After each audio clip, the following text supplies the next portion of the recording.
He, at that time, he was the head of the Megan Foundation, but he also had a program in Chicago. Yeah. And wanted me to go with him there, so I went to Chicago. Joining me now is our friend Tim I spent 2 years in Chicago with him, and it was just fun. I met, everything from presidents to everybody, because everybody worshipped Carl. So it was fun. It was enjoyable. Yeah. And he was a true character. A true character. How old were you and how old was he? Oh, God. He was like a mentor, or was it? Yeah, he was a mentor of mine. I was like 27, 28. I was with him until about 35. And then his health kind of left him. Uh-huh. But that was a great part of my life. Yeah. Enjoyed it. Yeah. When you were with Roy? With Carl. Carl? Oh, Carl. Carl Vinegar, the Stone Brand Dale Center in Chicago. He went there and created it, and it was a mental health program for Chicago. Yeah. It's W. Clement Stone. Have you heard his name? W. Clement Stone? Yeah, he's a very rich guy. Rich. Multi-millions. And he created that. He paid for it. Carl created it. And living in Chicago was a riot. Yeah. It was fun. Any crazy stories? Not really. In fact,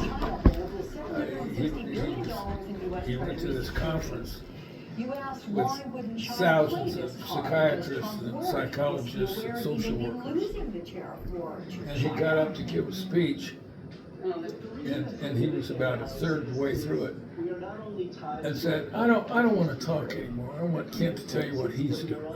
And I was sitting in the audience, and I had to get up there and tell what I was doing. It was a blast. Put you on your toes? I enjoyed it. Yeah. It was just a fun experience. And Carl was a funny guy. And people had a hard time getting on with him. I never did. I mean, he'd give me bullshit and I'd bullshit him back. But Yeah. he was an easy guy to live with. And everybody treated him so deferentially that I think he didn't enjoy it. People just treat him like people. I used him. Tell me about what Minigers was like during, the 60s, 40s. They had a lot of movie stars there. They had movie stars. Did somebody call you? Was it Gregory Peck? Well, it was. Wasn't Gregory, huh? Donald O'Connor had a Donald O'Connor. Yeah, but And what's her name? I'm blanking out. But there were a lot of movie stars and politicians, prince and queens from all over the world came there for mental health. Oh, wow. And it was just considered a place to go. The Minigers. yeah. So that also, was that part of like how you got all those people to come to the Topeka House back in the day for the charity fundraiser event, and there's like football players there, and somebody chased my mom around. Yeah. Yes. And who all came that day? Oh, well, all the football stars from Kansas City Chiefs and the quarterback. Lenny Dawson. Lenny Dawson was kind of the head of it for the Chiefs. The guy, Lenny Dawson, the guy. His wife was the one that got him involved. Lenny Dawson's wife. He was a nice guy, and all the football players were funny. Enjoyed it.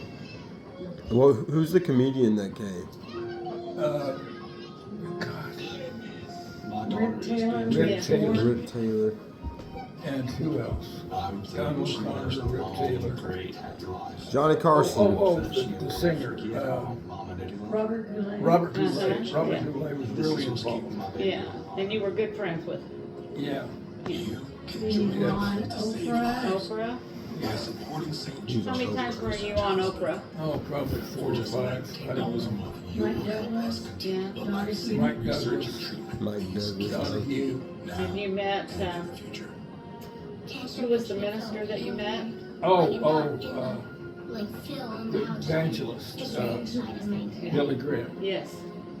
Yeah, he and I had a long talk. We kept in touch with each other afterwards. He was a nice guy.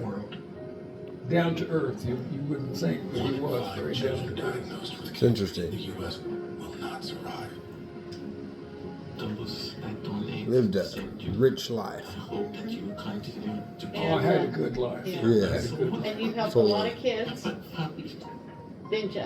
Well, I mentioned, you know, the village, we had villages in 10 states in the District of Columbia. So there's like the ones that we had in Topeka, which was just like 7 homes in Topeka, and there were 12 kids in each home. And then we had them in 10 states in the District of Columbia. And I would travel from one place to another. And the homes, the kids were, you know, basically it all worked the same. Didn't matter whether it was in the city or in a farm area or Nebraska or New York. It all had the same impact. Thousands of kids, huh? The simple part was they started duplicating it, and it worked. You know, it wasn't nothing magic about it. So keep the kids together. Keep the kids together, and they go to public school and Keep it- participate in community activities. Keep it as normal as possible. Learn how to be normal in a normal community. Get them out of institutions, and most of them got taken out of institutions. Yeah. And before all this, I was the superintendent of a reform school in Nebraska, and that was an experience I don't want to remember. I mean, it wasn't bad. It was just Intense. I had kids from 6 to 18 years of age in a reform school. Because they didn't, some of them, because they didn't have any place to go. Nowhere to go. And they were cute kids. Funny. Do you think that taught you, like that, while you're doing that, it made you think of all these ways to help them, and that's why you came up Well, before with that, that idea? when I was the director of court services in Topeka, is when I started building the first group homes. The first group home I did was in town, and it was, you know, for 8 kids in each house, and I had 3 of those. Was that Broken Promise? Yeah, and that's when I wrote Broken Promise. And that's a story about basically what happened. Yeah. The scale of what they are trying to do to this And find a safe place. That you found 5 kids? 6 weeks. Yeah, It is working. Out in the cornfields? yeah, and they've been abandoned by their parents. New insight now into the Yeah. troubles facing the And- wine yeah, industry in the face of President Trump's tariffs. who- Some who wineries are played going your to be part saying in, they won't come the back from this trade television war. Joining movie me now, Christy of, Phillips-Vasselli, Broken CEO of Promise. Who's Promise. Sellers in Who California's was that? Napa Valley. Chris I'm gonna tell you where's the Chris moment Sheridan, is that? Yeah, yeah. Thanks to your great-great-grandfather. And then, Find a Safe Place has to do with Nebraska reform. Well, that's where it started. Yeah, and that's what the book is about. Right. How would And, you describe now? I'm curious the impact. who the played tariffs your have on part? winery. God, I don't remember. John Ritter? Yes, yes, yeah.